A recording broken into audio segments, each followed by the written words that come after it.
ಇವತ್ತಿನ ಈ ಪ್ರತಿಭಟನೆ ಯಾಕೋಸ್ಕರ ಅಂತ ಕೇಳಿದ್ರೆ, ಎರಡು ಮಹತ್ವದ ವಿಚಾರವನ್ನ ಇವತ್ತು ಸಮಾಜದ ಮುಖಾಂತರ ಎಚ್ಚರಿಸುವಂತ ಕೆಲಸ ಆಗಬೇಕು. ಒಂದು ಕಡೆ ಹಿಂದುವಿಗೆ ಅನ್ಯಾಯ ಆಗಿದೆ. ಜಗತ್ತಿನಲ್ಲಿರ್ತಕ್ಕಂಥ ಯಾವುದೇ ಹಿಂದುವಿಗೆ ಅನ್ಯಾಯ ಆದ್ರೆ ನಾವು ಸುಮ್ಮನೆ ಕೂತ್ಕೊಳ್ಳಕ್ಕಾಗತ್ತ?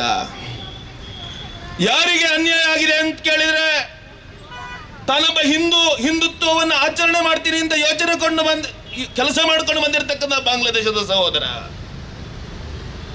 ಅವನೇನು ತಪ್ಪು ಮಾಡಲೇ ಇಲ್ಲ. ಯಾಕೆ ಶಿಕ್ಷೆ ಕೊಡಬೇಕು ಅಂತ? ತಪ್ಪು ಮಾಡದಿದ್ರೆ ಯಾಕೆ ಶಿಕ್ಷೆ ಕೊಡಬೇಕು? ಅವನನ್ನು ಭೀಭತ್ಸವಾಗಿ ಹತ್ಯೆ ಮಾಡ್ತಾರೆ ಎಲ್ಲ ಉಲ್ಲೇಖವನ್ನ ಮಾಡಿದ್ರು. ಅರೇ, ಮಂಗಳೂರಿನ ಕೆಂಜಾರಿನಲ್ಲಿ ನಡೆದಿರತಕ್ಕಂಥ ಘಟನೆಯನ್ನೊಮ್ಮೆ ನೆನಪಿಸಿಕೊಂಡ್ರೆ ಮೈ ಝುಮ್ ಅಂತ ಅನಿಸುತ್ತೆ. 12ನೇ ತಾರೀಕಿಗೆ ಕೆಂಜಾರಿನ ಕಪಿಲಾ ಗೋಶಾಲೆಯ 2 ಹಸುಗಳು ಕಾಣೆಯಾಗಿದೆ ಅಂತ ಹುಡ್ಕೊಂಡು ಹೋಗ್ತಾರೆ. ಆ ಹಸುಗಳು ಎಲ್ಲಿ ಸಿಗತ್ತೆ ಅಂತ ಕೇಳಿದ್ರೆ, ಕೆಂಜಾರು ಬಳಿ ಇರ್ತಕ್ಕಂಥ ಹತ್ತಿರದ ರೈಲ್ವೆ ಟ್ರ್ಯಾಕ್ ಬಳಿ ಹಸುಗಳ ಕಾಣ್ಲಿಕ್ಕೆ ಸಿಗತ್ತೆ. ಅದೇ ಹತ್ತಿರದ ಕಾಡಿನಲ್ಲಿ ಸುಮಾರು 80ಕ್ಕಿಂತ 100 ಗೋವುಗಳ ಭೀಕರವಾಗಿರ್ತಕ್ಕಂಥ ಹತ್ಯಾಕಾಂಡನೇ ನಡೆದು ಹೋಗಿದೆ ಮಂಗಳೂರಿನ ಕೆಂಜಾರಿನಲ್ಲಿ ಅಂತ ಹೇಳಿದ್ರೆ ನೀವು ಯಾವ ರೀತಿ ಯೋಚನೆ ಮಾಡಬೇಕು? ಇವತ್ತು ಗೋವಿನ ಹತ್ಯೆ ಮಾಡ್ತಾರೆ. ಈ ರಾಜ್ಯದಲ್ಲೊಂದು ಕಾನೂನು ಇದೆ, ಗೋ ಹತ್ಯಾ ನಿಷೇಧ ಕಾನೂನು ಈ ರಾಜ್ಯದಲ್ಲಿ ಪರಿವರ್ತನೆಯಾಗಿ ಮಂಡನೆಯಾಗಿ ಈ ರಾಜ್ಯದಲ್ಲಿ ಜಾರಿಗೆ ತಂದ ನಂತರ ಆ ಗೋ ಹತ್ಯೆ ಮಾಡ್ತಾನೆ, ಅಕ್ರಮವಾಗಿ ಕಳ್ಳ ಸಾಗಣೆ ಮಾಡ್ತಾನೆ, ಆ ವಾಹನವನ್ನು ಮುಟ್ಟುಗೋಲು ಹಾಕಬಹುದು. ಇದು ಸರ್ಕಾರಿ ಕಾನೂನು.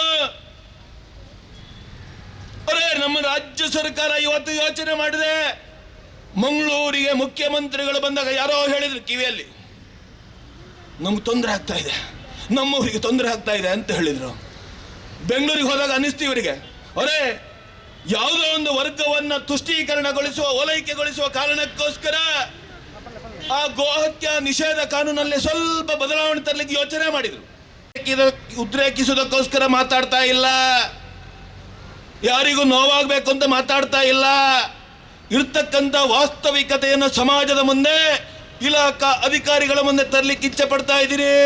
ಪವಿತ್ರವಾಗಿರ್ತಕ್ಕಂಥ ಭರತ ಭೂಮಿಯಲ್ಲಿ ದುಷ್ಟಶಕ್ತಿಗಳಿಗೆ ಉಳಿಗಾಲ ಇಲ್ಲ ಅಂತ ಹೇಳುವಂತ ಸಂದೇಶ ನಮ್ಮೆಲ್ಲರ ಗರ್ಜನೆಯ ಮುಖಾಂತರ ಬರಬೇಕಾಗಿದೆ. ಅದಕ್ಕೋಸ್ಕರ 2 ಕೈಗಳನ್ನು ಎತ್ತಿ ನಾವು ತಾಯಿ ಭಾರತಿಗಮ್ಮ ಜೈಕಾರವನ್ನ ಕೂಗೋಣ. ಬಲ ಭಾರತ್ ಮಾತಾ. ಗೋವಿನ ರಕ್ಷಣೆ ಯಾರ ಹೊಣೆ?